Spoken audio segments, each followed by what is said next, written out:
अखिलेश यादव इतने बेचैन क्यों हो गए हैं? क्या वे 5 राज्यों के चुनाव तक सब्र नहीं कर सकते थे? वे भी जानते होंगे कि 5 राज्यों के चुनाव कितने अहम हैं, लेकिन वे गठबंधन में पलीता लगाने पर उतारू लगते हैं। उत्तर प्रदेश कांग्रेस के अध्यक्ष अजय राय ने जिस टोन में यह कहा था कि सपा की मध्य प्रदेश में हैसियत ही क्या है, वह गलत हो सकती है, लेकिन सच यही है कि सपा की मध्य प्रदेश में कोई हैसियत ही नहीं है। अखिलेश इतने बेसब्र हो रहे हैं कि मध्य प्रदेश में कांग्रेस को चालू पार्टी बताए और ना जाने क्या क्या कहकर आए। अखिलेश बताएं कि उनकी यूपी के चंद जिलों के अलावा कहाँ कितनी हैसियत है। यह सही है कि यूपी में कांग्रेस हाशिए पर है, लेकिन यह नहीं भूलना चाहिए कि कांग्रेस राष्ट्रीय पार्टी है, उसका सीधा मुकाबला भाजपा से है। अगर भाजपा को सत्ता से बाहर करना है तो क्षेत्रीय दलों को कांग्रेस का साथ तो देना ही होगा।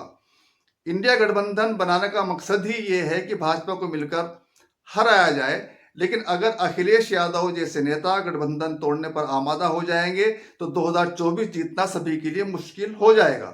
लोकसभा और विधानसभा चुनाव में अखिलेश यादव अपने जाति के वोट ही भाजपा में जाने से नहीं रोक सके। सच ये है कि उनका वोट बैंक दरक चुका है, दरक रहा है। उन्हें इसी बात की खींच है शायद, इसीलिए वे उल्टा सीधा बोल रहे हैं कांग्रेस के खिलाफ। वे खुद ही कहते हैं कि यूपी में सपा को 65 सीटें चाहिए। किस हिसाब से उन्हें 65 सीटें चाहिए? ये जो विधानसभा चुनाव में उनके 100 से ज्यादा विधायक हैं, ये किस वोट बैंक की बदौलत है, ये अखिलेश जानते हैं और बाकी सब लोग भी जानते हैं। अखिलेश को पूरी 80 सीटों को चुनाव लड़ना चाहिए, एक भी सीट गठबंधन को नहीं देनी चाहिए। अखिलेश भाजपा का एजेंडा पूरा करें। ड्राइंग रूम में बैठकर सोशल मीडिया पर आवारा पशुओं की तस्वीरें डालकर राजनीति नहीं होती, सड़कों पर उतरना पड़ता है। याद करें कि अखिलेश यादव कब सड़कों पर उतरे थे, किन मुद्दों पर मुखर हुए थे, केंद्र सरकार के खिलाफ उन्होंने कितने हमले किए, कितने मुद्दे उठाए। जितनी मेहनत राहुल गांधी आज की तारीख में कर रहे हैं, उसका हजारवां हिस्सा भी अखिलेश यादव नहीं कर पा रहे हैं। अगर देश में इंडिया गठबंधन को सीटें मिलेंगी तो उनमें राहुल गांधी का सबसे बड़ा योगदान माना जाएगा। अखिलेश यादव को जमीनी हकीकत का अंदाजा ही नहीं है। उनके पैरों के नीचे की रेत तेजी से निकल रही है। वे कब तक अपना संतुलन बनाए रखेंगे, ये वक्त बताएगा, और यह बहुत बड़ा सवाल भी है। फिलहाल अखिलेश यादव भाजपा की मदद करते तो दिख रहे हैं। अखिलेश यादव के बयानों ने बता दिया कि वे इंडिया गठबंधन से लगभग अलग हो चुके हैं।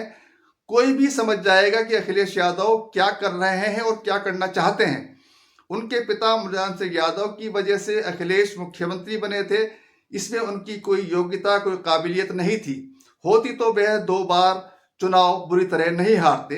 अखिलेश यादव से बहुत उम्मीदें थी, लेकिन उनके आलसीपन और ड्राइंग रूम में बैठकर राजनीति करने से उन्होंने अपनी सारी उम्मीदें खुद ही खत्म कर दी।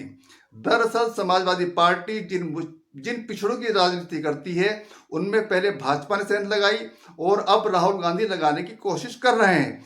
जातिगत जनगणना कराने की बात करना अखिलेश यादव को नहीं भा पा रहा है।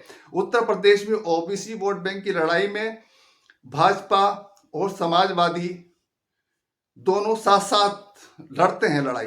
2014 के लोकसभा चुनाव में भाजपा ओबीसी मतदाताओं को अपने पाले में करने में कामयाब रही थी। 2019 के लोकसभा चुनाव में भी ओबीसी वोट बैंक भाजपा के खाते में गया था। नतीजा सपा 5 और कांग्रेस 1 सीट पर सिमट गई थी। इस वक्त ओबीसी वोट बैंक के लिए सभी राजनीतिक दलों में जबरदस्त लड़ाई चल रही है। कांग्रेस भी ओबीसी मतदाताओं को अपने पाले में करने के लिए जातीय जनगणना का दाव चल रही है। अगर कांग्रेस ओबीसी जातियों में पेट बनाती है तो सबसे ज्यादा नुकसान सपा को होने जा रहा है। यही छटपटाहट है शायद अखिलेश यादव को कांग्रेस के खिलाफ बोलने के लिए मजबूर कर रही है।